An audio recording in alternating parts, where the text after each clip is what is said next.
నందమూరి బాలకృష్ణ అలాగే బోయపాటి శ్రీను దర్శకత్వంలో రూపొందించిన భారీ చిత్రం అఖండ 2 భారీ అంచనాల నడుమ ఈ సినిమా ఈరోజు థియేటర్లో విడుదలైంది.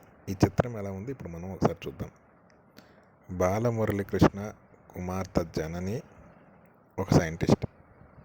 అతి తక్కువ వయసులోనే మంచి ప్రతిభ కలిగిన జనని సైనికుల కోసం తన టీంతో కలిసి ఓ ప్రాజెక్ట్ చేస్తుంది. మరోవైపు శత్రు దేశాలకు సంబంధించిన వ్యక్తులు ఇండియాపై దాడులు చేయడానికి ప్రయత్నం చేస్తూ ఉంటారు. ఈ క్రమంలో జరిగిన కొన్ని నాటకీయ పరిణామాల క్రమంలో దేశవ్యాప్తంగా ఒక్కసారిగా చోటు చేసుకున్న ఓ అనుకోని ఘటన కలకలం రేపుతుంది. పైగా ఆ ఘటన ప్రజల్లో దేవుడిపై నమ్మకాన్ని కోల్పోయేలా చేస్తుంది. మరోవైపు ఉద్రిక్త సంఘటనలు వరుసగా చోటు చేసుకుంటాయి. ఆ ఉద్రిక్తతలను సృష్టించిన దుండగులపై అఖండ బాలయ్య ఎలా విరుచుకుపడ్డాడు, దేశాన్ని ఎలా కాపాడాడు, ప్రజలు ప్రాణాలను ఎలా రక్షించాడు, ఇంతకీ అఖండ తల్లి కోరిక ఎలా తీరింది లేదా అనేది చూడాలంటే సినిమా మీరు ఒకసారి చూడాలి. ఇంకా ప్లస్ పాయింట్ విషయానికి వస్తే ఎప్పట్లాగే 2 పాత్రల్లో బాలయ్య అద్భుతంగా నటించాడు. ముఖ్యంగా యాక్షన్ సన్నివేశాల్లో అఖండగా బాలయ్య అభినయం మొత్తం సినిమాకే మెయిన్ హైలైట్గా నిలిచింది. బాలకృష్ణ నుంచి ఆయన అభిమానులు ఎట్లాంటి సినిమా కోరుకుంటున్నారో ఈ సినిమా అలాగే భారీ విజువల్స్ మరియు వైల్డ్ యాక్షన్ అండ్ ఎలివేషన్స్ చాలా బాగున్నాయి. ఇక వాటికి తగ్గట్టుగానే పాత్రలో డిఫరెంట్ వేరియేషన్స్ చూపిస్తూ తన పవర్ఫుల్ పర్ఫార్మెన్స్తో బాలయ్య ప్రేక్షకులను మెస్మరైజ్ చేశాడు. నెగిటివ్ పాత్రలో ఆది పినిశెట్టి ఆకట్టుకున్నాడు. ఆది పినిశెట్టి బాలయ్య మధ్య సాగే యాక్షన్ సీక్వెల్ బాగున్నాయి. తన పాత్రకు ఆది పినిశెట్టి ప్రాణం పోశాడు. సంయుక్త మీనన్ గ్లామర్గా బాగానే ఉంది.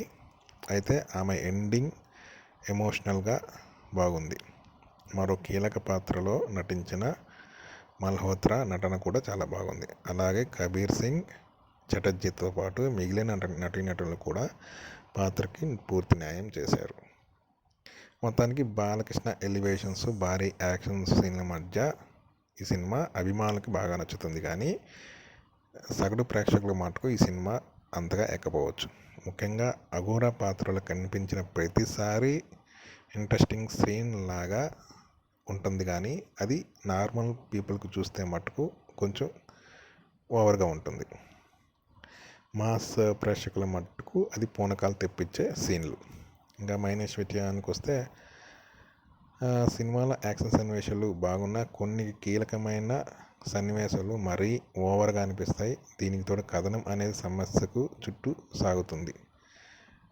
మెయిన్ పాయింట్ సరిగా ఎస్టాబ్లిష్ చేయలేకపోయాడు. భారీ విజువల్స్ ఉన్నా అవి చూడడానికి అంతా ఆకట్టుకున్న కథలో వచ్చే కొన్ని సీన్లకి అవి తగ్గట్టుగా పూర్తి స్థాయిలో ఆకట్టుకోలేదు. ఇంకా బాలయ్య విలన్ మధ్య వచ్చే సన్నివేశాలు కూడా అంత ఏమీ అనిపించవు. ఇంకా సాంకేతిక విషయానికి వస్తే టెక్నికల్గా సినిమా చాలా బాగుంది. తమన్ సంగీతం సినిమాకి ప్లస్ పాయింట్, కానీ ఓవర్గా ఇచ్చినట్టు అనిపిస్తుంది.